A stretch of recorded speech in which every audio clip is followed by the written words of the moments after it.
The Cell Pal. All right, NBA. After the Rockets started training camp without him over the weekend, James Harden was back in Houston Tuesday, taking a COVID test as part of the NBA's protocol to return to play. Once cleared, Harden can join his Rocket teammates in camp. In the meantime, Harden has made no secret of his desire to play elsewhere. Here's Adrian Wojnarowski with the latest.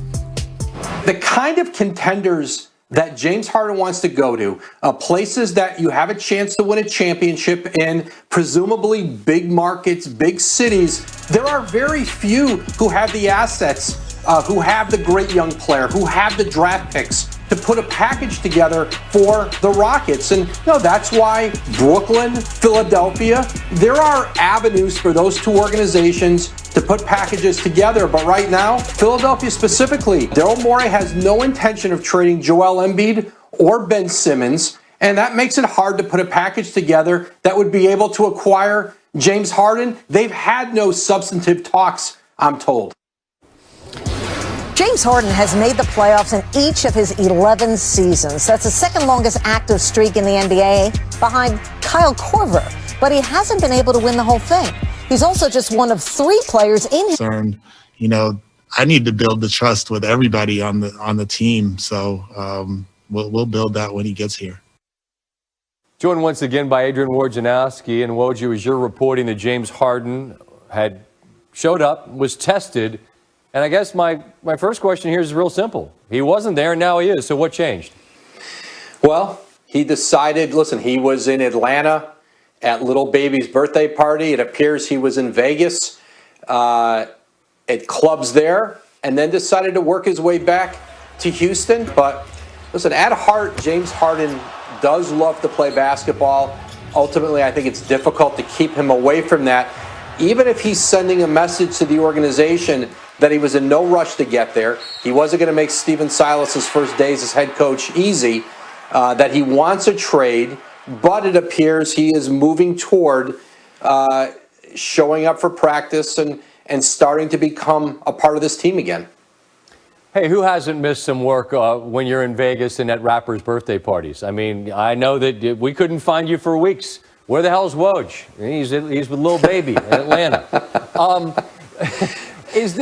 What's the sense, Woj, about Harden's willingness to be a teammate and to be part of Houston if his ultimate end game of hoping to get somewhere else doesn't come to be?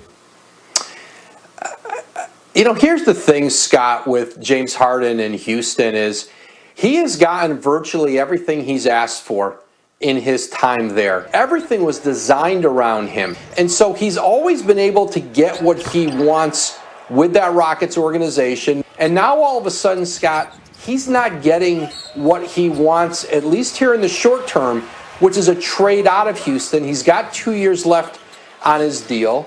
And part of his, Tim McMahon and I reported today, of opening it up further and, telling the Rockets there were more teams he would be interested in being traded to, including the Philadelphia 76ers, was a nod by him to the fact that nothing's moving with Brooklyn. So if he wants to get out, he's got to be willing to look at some other places. Because remember, Scott, teams are going to be hesitant to trade for James Harden if they're not sure he wants to be there. You don't want to give up all the assets you would need to and then have him walk in 2 years.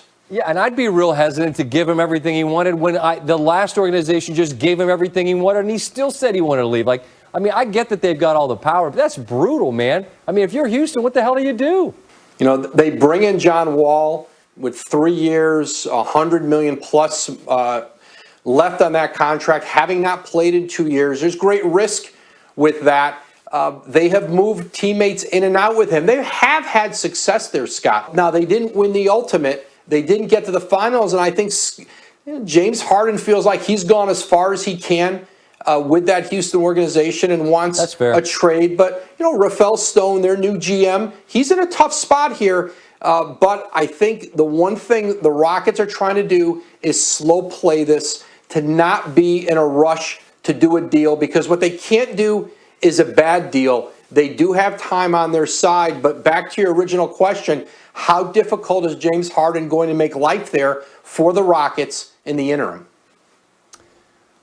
In the meantime, Woj, enjoy Atlanta and little baby. We'll be keeping our eyes peeled for whatever news you might break in between your festivities. Thanks as always. I'll shoot you. The process has begun to getting him cleared to be able to practice with the team.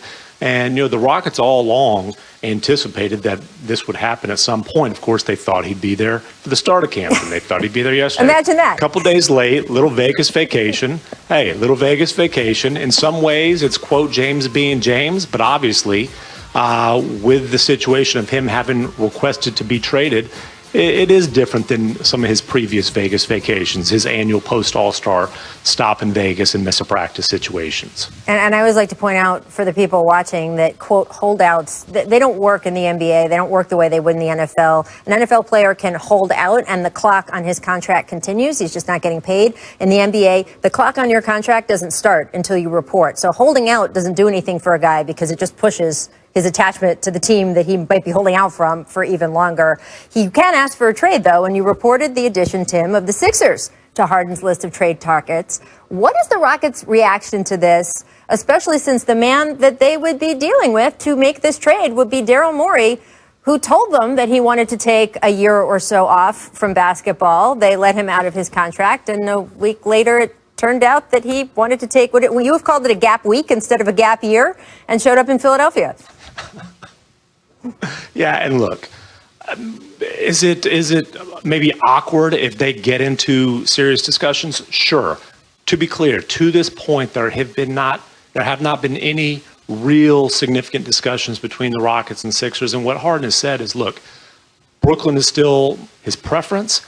He would certainly be open to the Sixers or other contending situations, but there's just a short list of teams that fit both his criteria of a contender, and that can also give the Rockets the franchise cornerstone and bundle of either young talent or draft picks in return. And obviously that's where you get to the 76ers as a partner that could make sense. Important to note, however, Daryl Morey has been absolutely adamant that he is not interested in breaking up that duo of Joel Embiid and Ben Simmons. And obviously, if you're talking about a young franchise cornerstone, if one of those guys aren't coming back to Houston, there's no discussions to be had. Yeah, and look, Tim, we talked about the fact that you can't really hold out, right, in the NBA. And I loved your reporting at the beginning of all of this when the reports were out that Harden wanted to trade, and then you talked to the Rockets and they said that they were willing to get uncomfortable.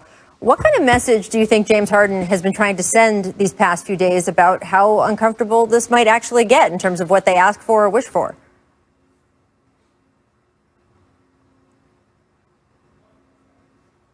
Oh, we've lost him. I don't know. I can ask our guys about what message James Harden has been trying to send. I'll bring back in Richard Jefferson and Kendrick Perkins here.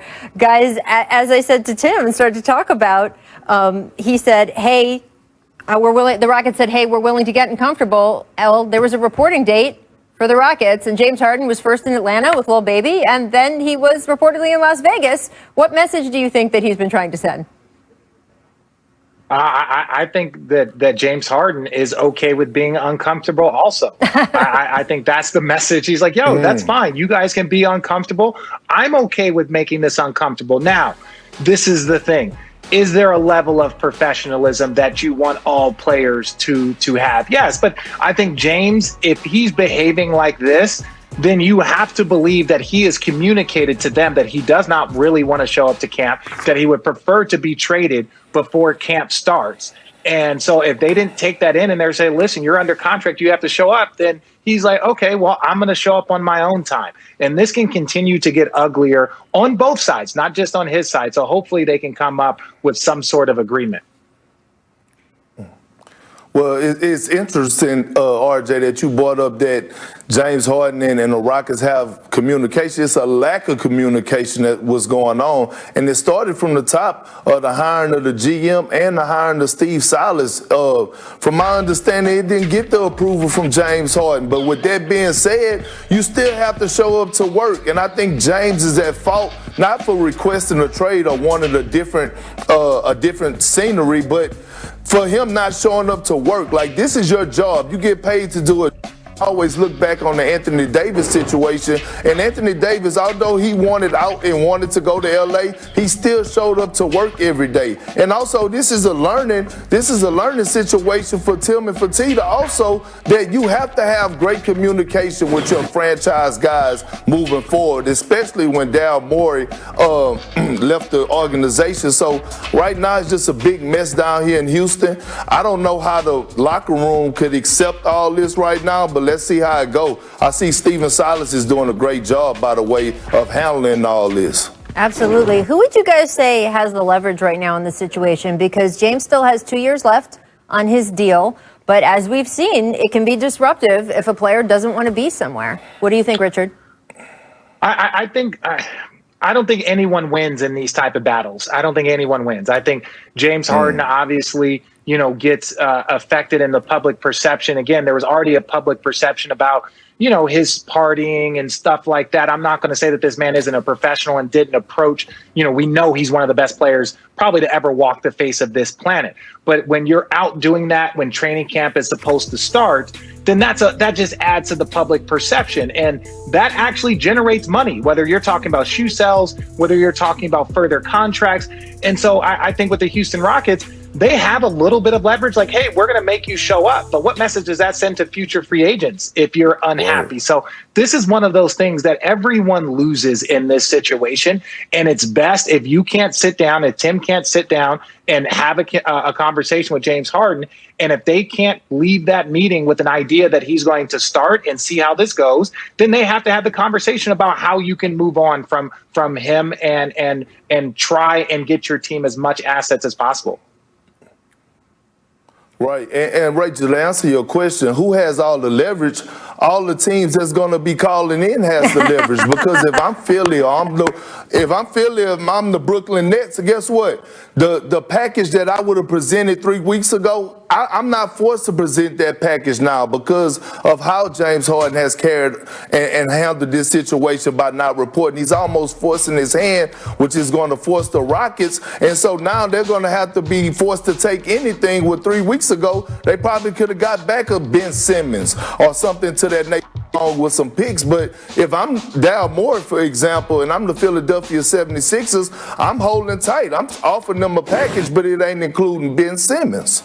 And look, some of the emotions involved here, too. We know how James feels right now, or we certainly have gotten indications of that. But look, once he gets into it, James is known as a workhorse, right? He's been an Iron Man for the Rockets. He loves playing basketball. They've had a hard time getting him to sit. So I know one of the things the Rockets are banking on is that once he gets into it, whether it be training camp or actually starting to play games and plays with John Wall and plays with Boogie Cousins, that it might ease the situation a little bit and then give the Rockets a little bit more breathing room to actually make a better deal. We will find out. Coming up, there's more deals to talk about. Will Giannis sign the